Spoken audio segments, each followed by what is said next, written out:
given it's the beginning of the year, reading time is sort of developing bit by bit, I would say. And to start with, I had to really push my class to actually talk in reading time. I think they were sort of feeling that if they looked up from their book and dared move from their seat, they'd be in trouble. Whereas now we're getting a bit used to talking and discussing our books and that being okay. We're working on making sure that the conversation is sort of at least around what we're reading. That's sort of our next step. But I think that's to do with how I make sure that I'm providing them with the text that they want to read. I think if they've got the right books, that's what they'll talk about. But also I think to start with, some of my class weren't quite sure about how to actually choose a book that they wanted to read.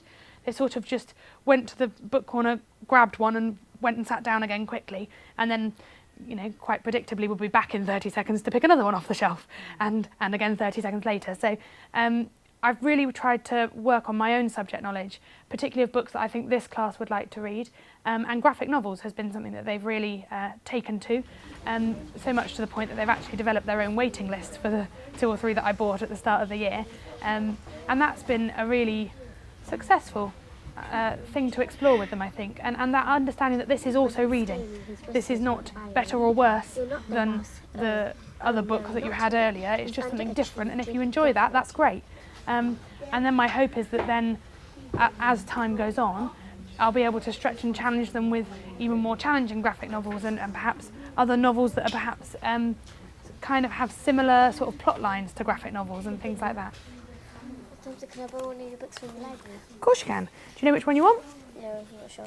Okay, so can I help you choose? Yeah. Okay. So I often support children in their book choices, particularly if they're unsure of either how to choose their book or what they want to read.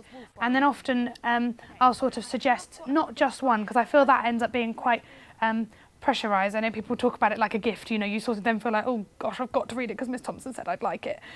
So what I try and do is recommend a few different ones, and often they've got quite used to it now. I'll recommend 2 or 3 that I think they'd like based on what they normally read, and then I normally give them what we call the curveball book.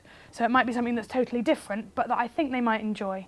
So that might be, for example, I've got one of the girls in my class is absolutely obsessed with animal books, and she'll always sort of go back to a series of animal books. So I might recommend different books that are similar to that, but I might add in something that's a bit different, that's maybe sort of a more adventure sort of based text, just to try and get them reading variety and breadth as well as going back to those loved favourites. Okay, great. Well, you can take that one then, lovely. So I think it's knowing which texts are going to stretch and challenge the children, but also knowing when to offer them and when's right for the class.